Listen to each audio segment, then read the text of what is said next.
Ciao a tutti amici della Good Terror e benvenuti alla nuova puntata.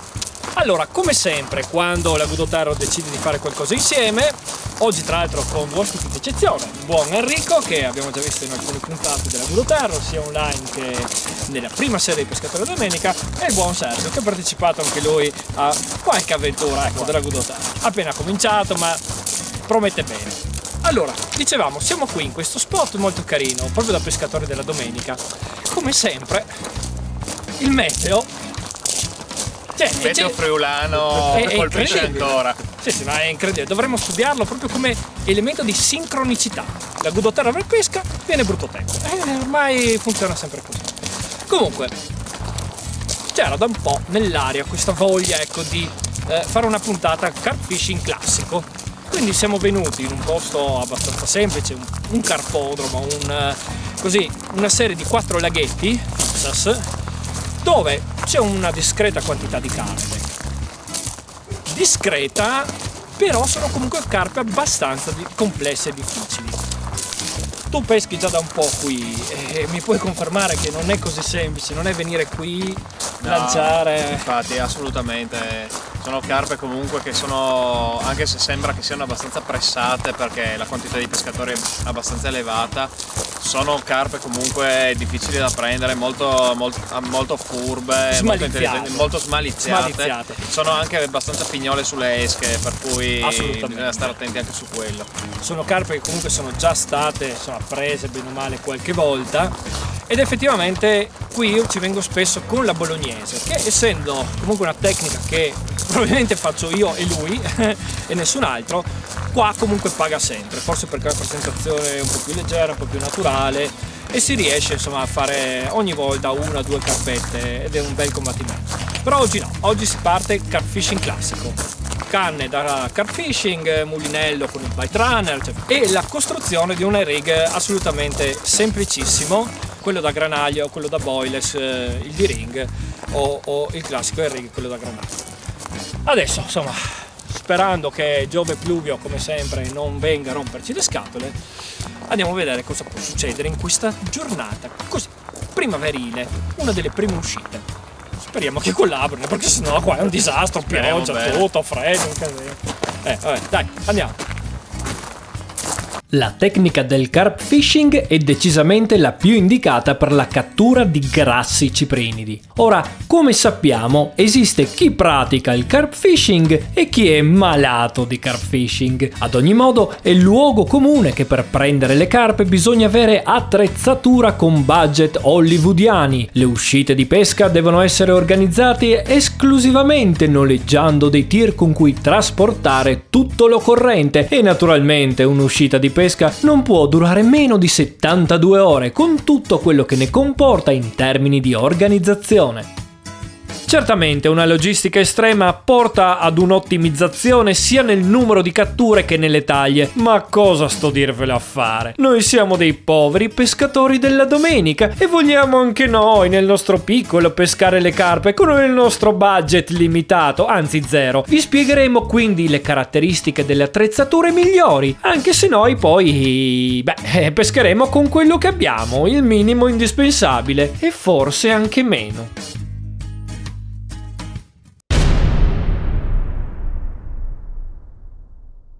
Iniziamo con ordine. Canne da pesca, dimensioni 12 o 13 piedi, circa 3,5 m, 4, in 2 o 3 pezzi. Se vogliamo avere più versatilità, meglio la 12 piedi. Se dovremo fare lunghi lanci, meglio le 13 piedi. Misure diverse sono state concepite per scopi precisi e per chi ne conosce l'impiego strategico. La potenza della canna è misurata in libbre e non corrisponde alla grammatura massima di lancio. Per semplificarvi la vita, diciamo che una canna da 3 libbre lancia fino a un massimo di 90-110 grammi, mentre una da 5 libbre può lanciare fino a 250 grammi. Ovviamente, maggiore libraggio significa più rigidezza. Come in tutte le tecniche, infatti, ci sono canne paraboliche, progressive o fast. Diciamo che le paraboliche e le progressive perdonano di più gli errori dei principianti, quindi, se siete alle prime armi e non sapete cosa acquistare, il migliore compromesso per farsi le ossa in cavo in acque lente è una 12 piedi da 3 libbre ad azione progressiva. Che vedevo dire? 3 canne da carp fishing. A Sergio serviva una canna e pescheremo con quella da surf casting. Siamo pescatore della domenica o no? No, mica qua sempre a mettere i puntini su lei. Mulinelli. Dimensioni tra l'8.000 e il 16.000. Il mulinello per antonomasia è quello provvisto di bite runner, ovvero una seconda frizione aggiuntiva che viene tarata in modo indipendente e diverso da quella principale. In fase di attesa sarà attiva la frizione secondaria, probabilmente ben aperta. Girando la manovella, nel momento della boccata scatterà il bite runner ed entrerà in funzione la prima frizione, quella con la quale combatteremo il pesce.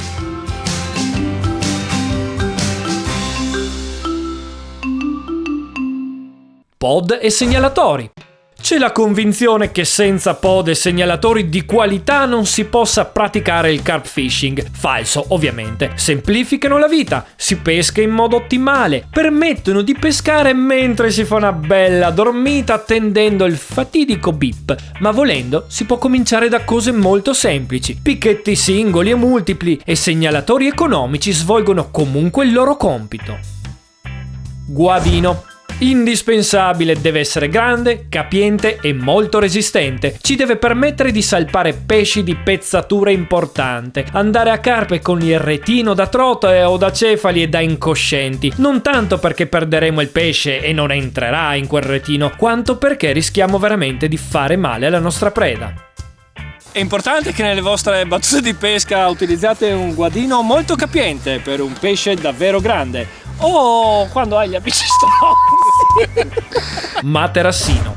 Ultima cosa indispensabile e che definirei obbligatoria. La carpa si dimenerà ovviamente e non poco, e l'unico modo di slamarla in sicurezza senza appoggiarla per terra e quindi senza danneggiarla è il materassino. Potrebbe anche essere un vecchio materassino gonfiabile che usavate per andare al mare. Non fa niente, basta che ne abbiate uno. Questo è lo starter kit per iniziare il vostro esordio nel mondo del carp fishing. Ora vediamo come organizzare invece una sessione di pesca. Partiamo dai fondamentali, la pasturazione.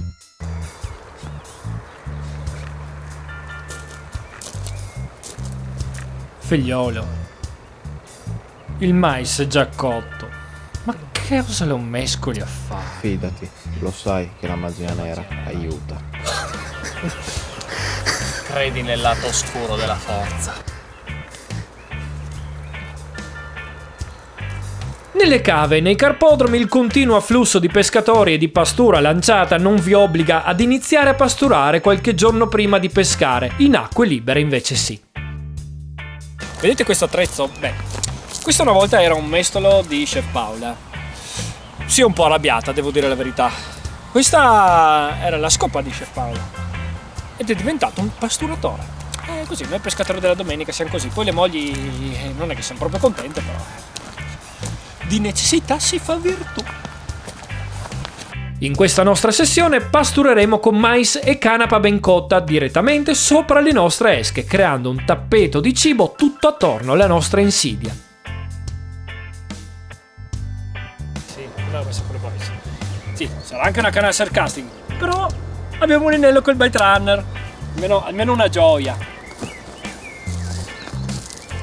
Finita la fase di pasturazione, calate le esche, non ci resta che aspettare che qualche ciprinide incauto cada nella nostra trappola. Ovviamente se abbiamo fatto bene i compiti a casa, altrimenti la nostra gita di pesca rimarrà solo una bella giornata passata all'aperto ma senza nessun premio.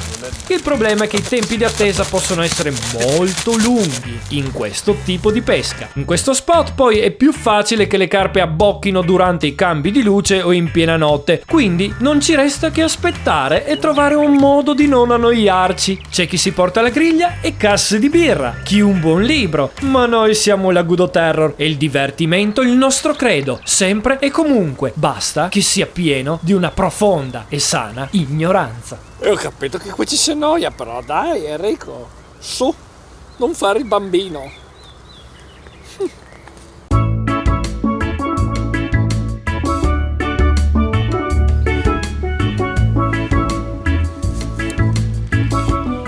Bocca? Non ha bocca.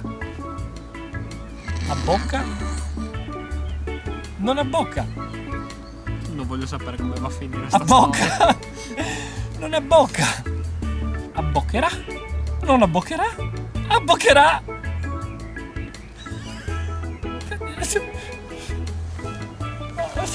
Alex, buttalo via così non si sa.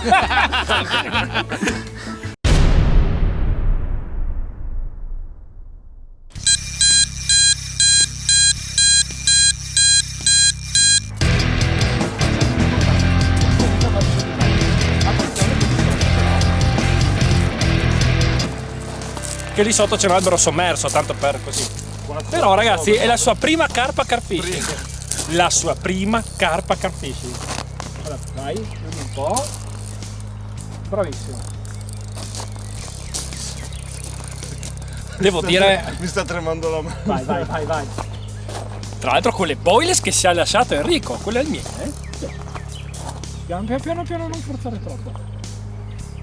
È andato via Enrico. Cosa vi ho detto io? Va via Enrico, prendiamo. Cerca, se riesci, cerca di venire qui sopra.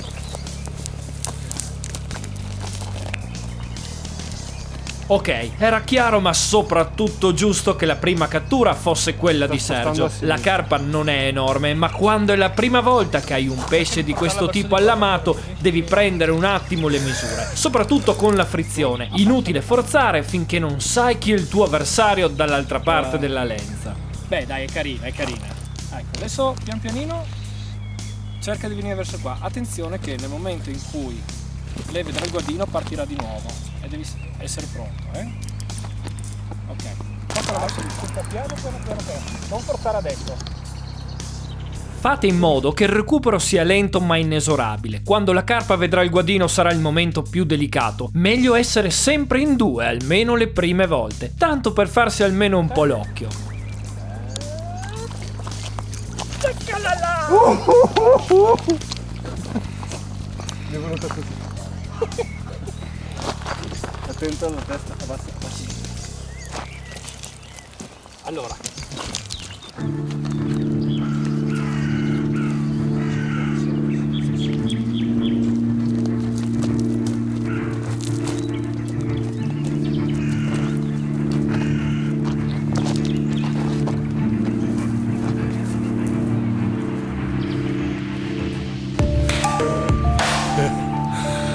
Fantastico.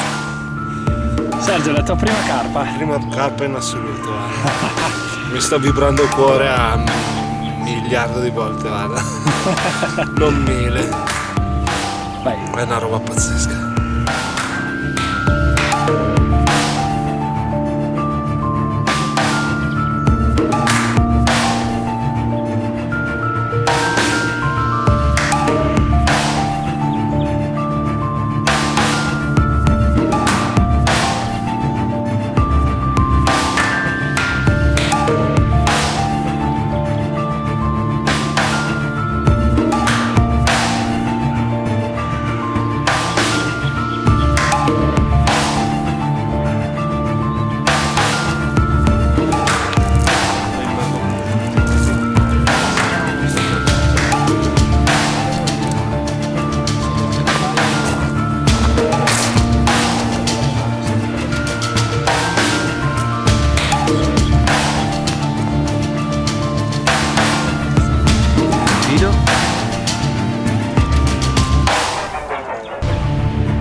Questa è la faccia di uno che ha preso la sua prima carpa carfishing.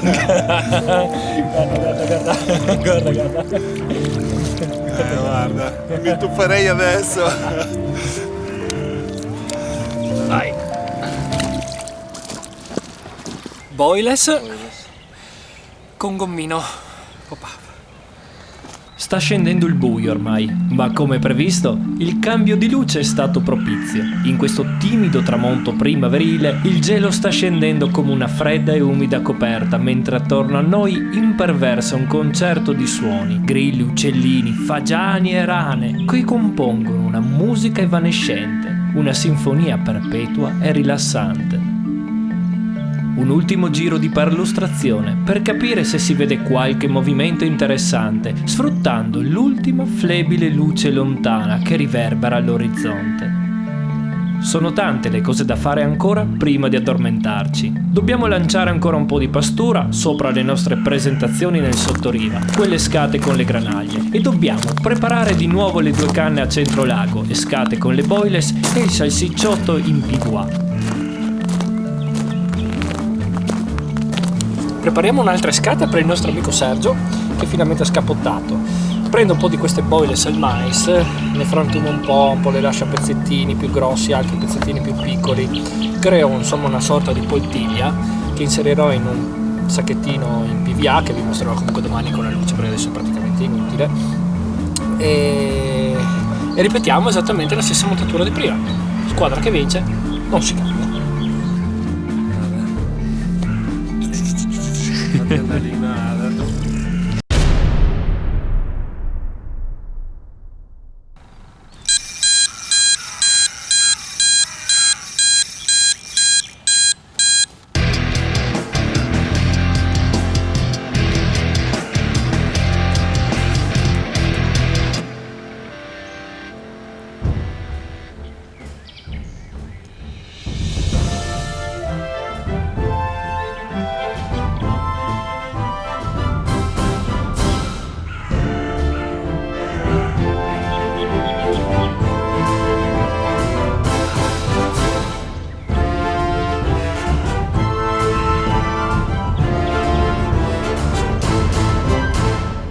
Ci sei? Guardate che mostro! È bellissimo! Ci sono troppo contento! Guardate, mi ha fatto patire tantissimo! Guarda qua! Wow! Con il mais! Adesso! Riesci a farmi una foto?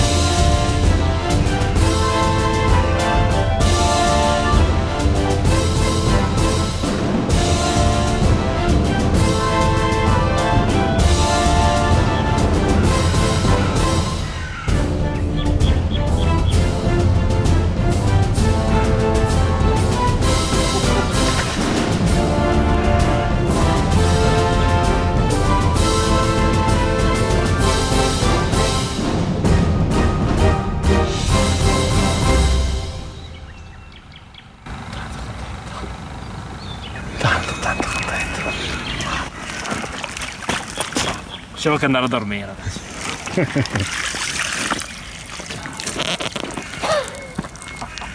Dopo un pesce così possiamo solo che svenire dalla gioia e dalla stanchezza, sperando che la notte porti ancora altre sorprese. Invece si fece rapidamente mattina e non concludemmo più nulla. Attendemmo ancora qualche ora, visto che la mattina ha sempre l'oro in bocca, ma non stavolta. Dobbiamo saperci accontentare. Vabbè, dopo tutto sono state 2 catture di tutto rispetto per dei pescatori della domenica. In questa prima puntata dedicata al carp fishing abbiamo voluto parlarvi di attrezzatura e farvi vedere che nonostante tutto, anche con poco, si riesce a praticare questo fantastico mondo a sé della pesca sportiva. Ora, sicuramente un laghetto, anche se non facile, non è la massima aspirazione per un carpista, lo comprendiamo, ma per cominciare è la miglior palestra. Comodo, sicuro, ma soprattutto non si rischiano pericolosi incontri notturni con animali di ogni nazionalità ed un'esperienza stupenda da poter ripetere anche con un bambino. Noi, dopo tutto, ci veniamo con Enrico. È una brutta persona! La seconda parte sarà invece ambientata in acque libere, lungo il nostro stupendo Isonzo, e questa volta il tutto si complicherà, ma con un maestro come Daniele Carpele ad accompagnarci non potrà che essere un successo. Non perdete quindi la prossima puntata in cui parleremo di tecnica, di inneschi, di estate, ma soprattutto di carpe di fiume stupendamente selvatiche.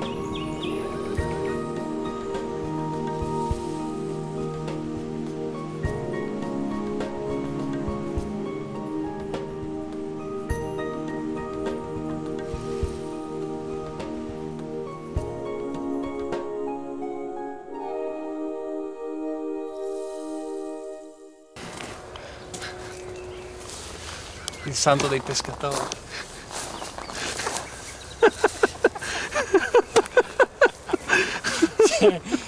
Sangudo, aiutaci tu! Figliolo, la tua vita sarà costellata da cappotti vergognosi e mo ciucciu